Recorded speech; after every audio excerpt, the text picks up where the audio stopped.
What's going on, everybody? It's your boy Spencer. Taking a look at this new Dark Magician support card, which is very random, but I think in a weird way, after going through it, is one of the best cards to maybe ever come out for Dark Magician.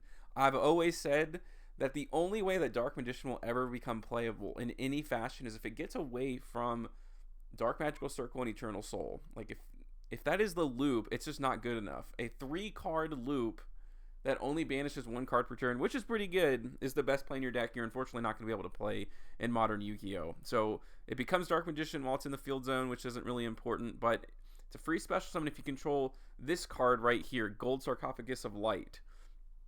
When I first read this card, I thought it was the Horus continuous spell, because it's also a Sarcophagus card, but it's something different. So this card can't be destroyed by monster effects, and then it lets you add a card from your deck to your hand that mentions Gold Sarcophagus of Light, which is pretty much the only important thing that you need to know about this. So let's say I'm going to show you 2 combos. This is a 2-card combo. Again, this lets you add this card to your hand. So let's say you're activating Sarcophagus of Light and then searching this card. Okay, so now the combo can begin. Special summon the Unicorn. Unicorn is going to get me Fenrir, or Cashier Theosis. Sorry, I'm one step ahead. Theosis then gets you Fenrir. Fenrir gets you Riseheart. Okay, so you're going to go ahead and special summon the Riseheart. Now you can overlay into Mecha Phantom Beast O-Lion, or not O-Lion, excuse me, Draco Sack. Or you can go into, there's another level 7, it's a dragon one, which is completely fine as well, which is probably like the better option. But now you can special summon it if you don't control, or excuse me, if you control this card, you get to special summon. Now here's where the destruction effect comes in. Kashtira Riseheart, or Kashtira Riseheart, geez, I can't say any name right. You can banish it, make it a level 7. That's very important for this effect. So Draco Sack is going to go ahead and get me 2 tokens. And then there we go. You can tribute a token, destroy it, which is going to trigger the card. It brings itself back and then sets a card that mentions Dark Magician in it. That's going to be bond between teacher and student. So now you can kind of keep going. You have the level 7 there. You can go into Ebon Illusion Magician. This lets you bring out Dark Magician from the deck. And now you have Dark Magician on the deck. So you can go ahead and activate bond between teacher and student, and then search the Dark Burning Magic. And then obviously you can go ahead and overlay into F-Zero, which is kind of cool. So like this is it.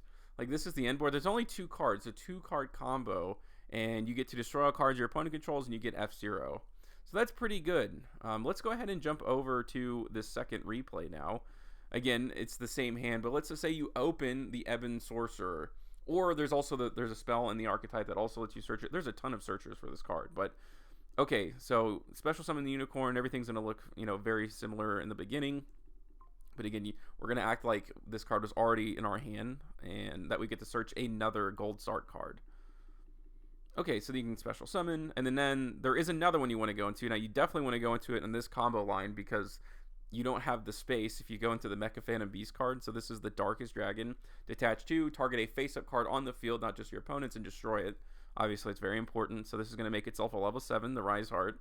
Activate the Sark, search a card. Now you can go into Tricolor Gadget. Special summon. You're going to pop your own card here.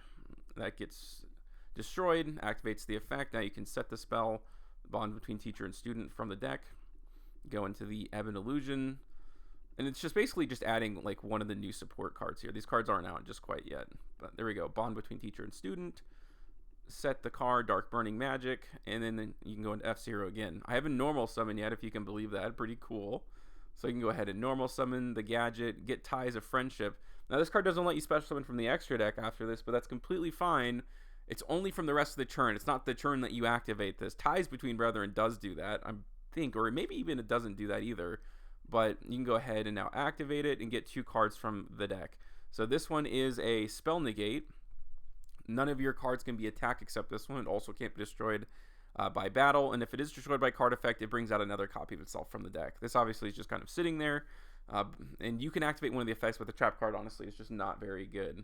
But this is the second end board, which I think is pretty nice. Spell Negate, Battle Protection, a Monster Negate, and obviously you can destroy all cards your opponent controls, which is pretty fun. For a card I thought was completely useless and was terrible, actually ended up being pretty decent. Let me know what you guys think about this in the comment section down below. Other than that's going to do it for today's video, and I will see you guys next time.